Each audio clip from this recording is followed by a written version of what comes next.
Imam Rabbani replies with the dua. And here he is replying to Shaykh Bukhari and giving him a dua as well. And may Allah help you upon your enemies. May Allah grant you victory upon your enemies. With the wasila, with the hurma of Rasulullah. So Imam Rabbani in this Maktub Sharif talks about the students of knowledge, Talib ilm, those who seek knowledge. And he says that सूफियों पर तालिब इल्मों के जिक्र का मुकद्दम करना आपकी बुलंद हिम्मत नज़र में बहुत ही अच्छा मालूम है. He said that you talked about the people of knowledge over the people of Sufiya is very good. Meaning, the people of knowledge, who have knowledge, are better than those who are uneducated Sufis. Those who don't have knowledge and they practice in Sufism but don't learn anything about Sharia. And he said that whatever you see inside comes out. Whatever is inside of a person, that's what's going to come out. If the person's heart is diseased from inside, that disease will come out. If the heart's purified from inside, the purification will come out. Meaning the person will speak and you can tell what's in his heart. Through words you can tell what the person is saying.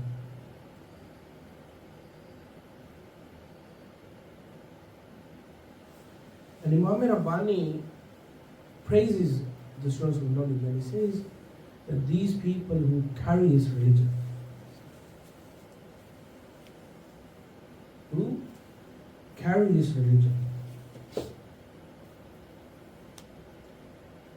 and they stick with the Sunnah of Rasulullah. So the real students of knowledge are those who carry this religion and they stick with the Sunnah of Rasulullah.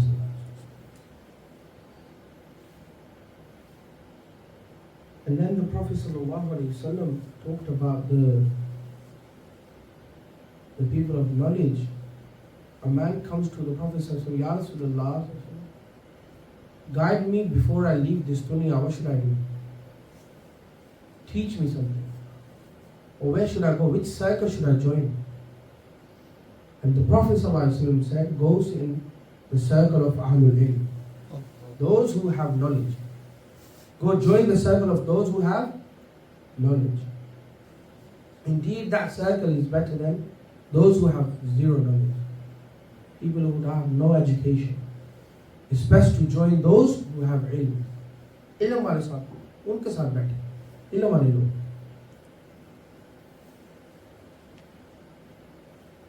And those Anbiya alayhimus salam, all the Anbiya, they were upon Sharia.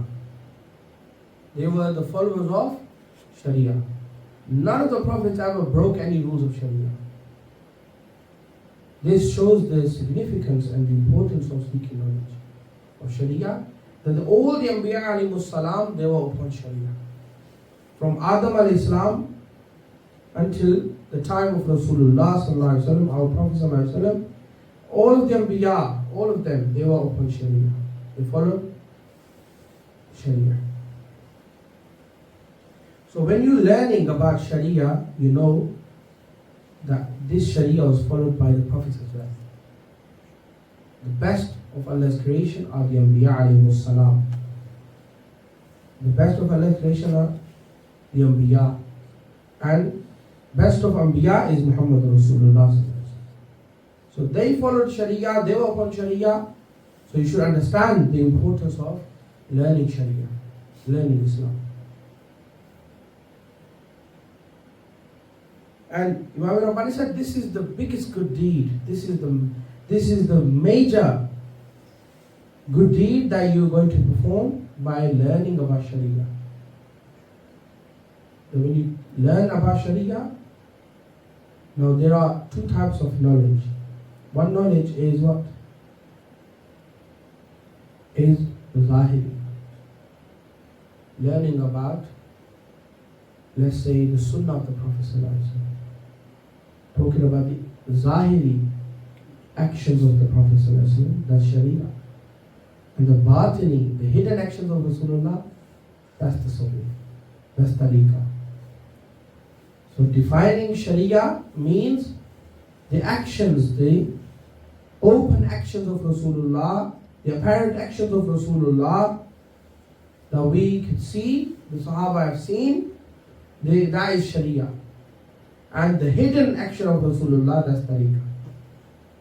Because the spiritual heart and lataif that we do zikr upon, or we follow the way of Shah Naqshband, that's the hidden sunnah of Rasulullah. That is the hidden sunnah. Now the hidden sunnah is known by the awliya. So they don't forget any sunnah, whether it's open or hidden.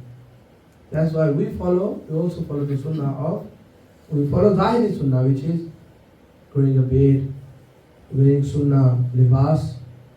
I have seen ulama not following sunnah of Rasulullah.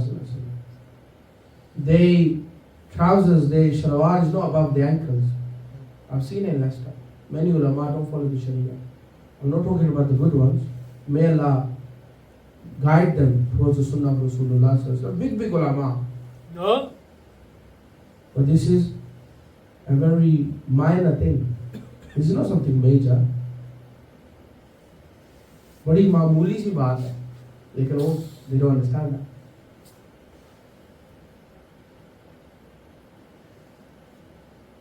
And Imam Rabbani said that the biggest duty we have and the best thing in Islam is to spread the message of Sharia, propagate Islam and preach about Sharia, educate people about Sharia.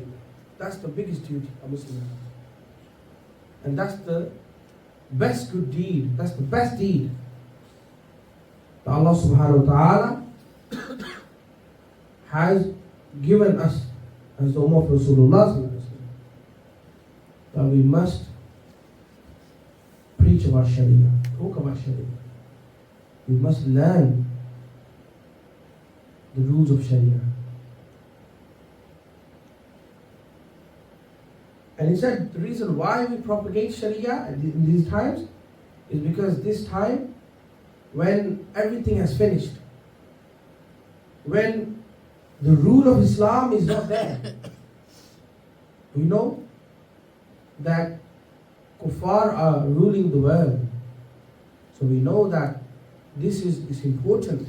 It's even better now to propagate Sharia when you know that there is no rule of Islam in the world. Even you go to Saudi Arabia, there is no Islam there. So this time is even better if you propagate Sharia, if you spread Islam now. It's a lot better. It's like, I'll give an example. It's like if you don't have money and you use something else to buy something. Now, if someone brings out money and says, "Lord, got money," then how important is it to use that money in the time when everyone's looking for money?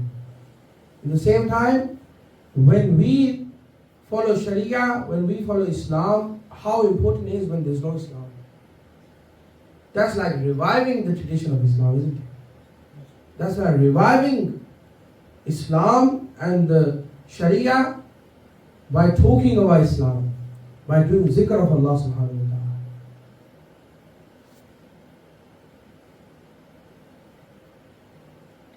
And he said that spending millions of money, millions of pounds, dollars and dirhams cannot be compared to learning one masala of deen. He said spending millions of dollars cannot be compared to learning one masala, one rule of Sharia. That's why we learn Sharia. People prefer money over Sharia. People say, oh, let's earn something. It's Friday night. Let's go out to do something else.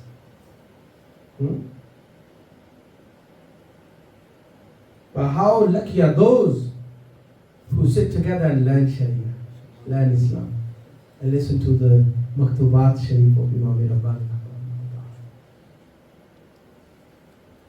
And he said the reason why millions of dollars cannot be compared to learning one masala of Islam is because you're following in the footsteps of Anbiya alayhi salam. You're doing the iqtida of Anbiya. You're following them by learning Islam. Sayyidah Hajra, salamullahi alayha. Why was she praised? Because she ran for a Nabi. Sayyidina Ismail. She was looking for water for Sayyidina Ismail. And she was praised. And she was a wali. And Allah subhanahu wa ta'ala made her running an act of worship for the rest of the creation. Today we go and we run from Safa to Marwa is because she ran following the way of a Nabi or for the cause of a Nabi, meaning she was looking for water for a Nabi and Allah made that an act of worship. This is an act of worship, learning about Sharia, learning the rules of Sharia, learning how to perform Salah, learning how to perform wudu. This is an act of worship. Don't ever mock this. Some Jahil Sufis, they mock this. They say, oh, you just stick to wudu? No, brother. Don't just stick to wudu. We love wudu. We love performing wudu. And this is an act of... So, mocking a rule of Sharia is forbidden, is haram. Mocking Sharia is kufr. It makes you kafir. Even it's something very minor. If you say that Salah is something, it comes out of your mouth, you say something to mock Salah, you become kafir. And to an extent, the ulama say, if someone prays without wudu, becomes kafir. He knows that he hasn't got wudu, stood up in Salah, he became kafir. Because he's mocking Allah subhanahu wa ta'ala's hukam. Someone knows he hasn't got wudu, and a lot of people must have done it. They don't know that if they don't have wudu, now I'm not talking about if you, in two minds, you don't know.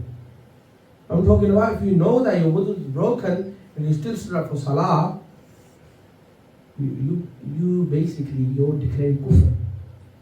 Why? Because you're mocking Allah subhanahu wa ta'ala, Allah subhanahu wa ta'ala's order.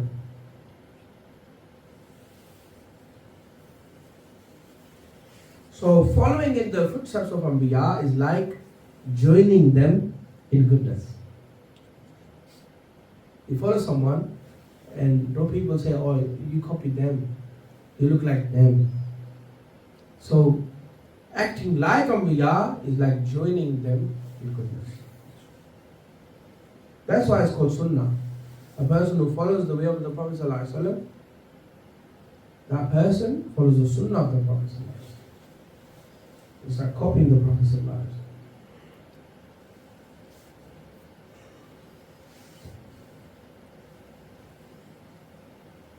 That's why Naqshbandi Tariqah, we promote this way of following Sharia. We don't do no exclusions, no 40-day retreats or something like that.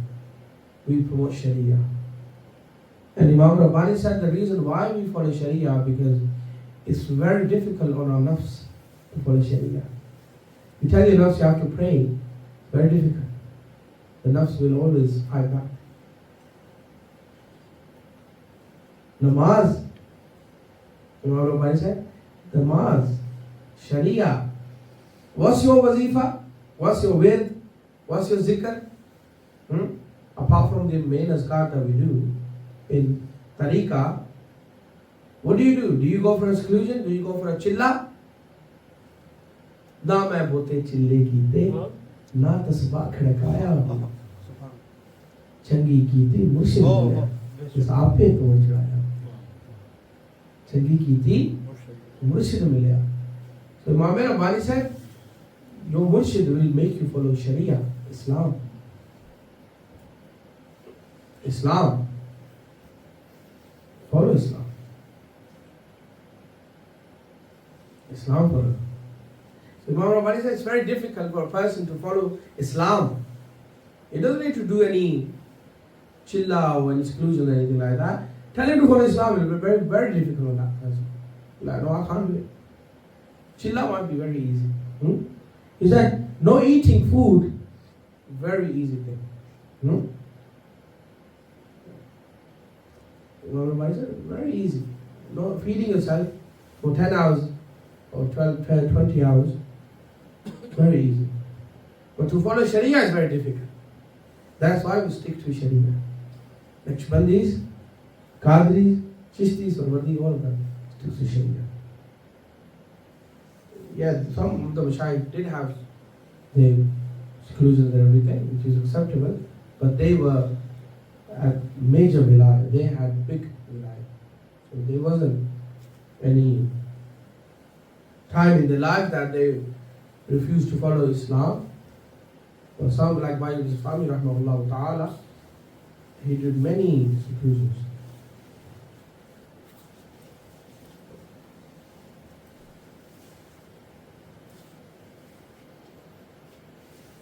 So this is really important that we understand that Islam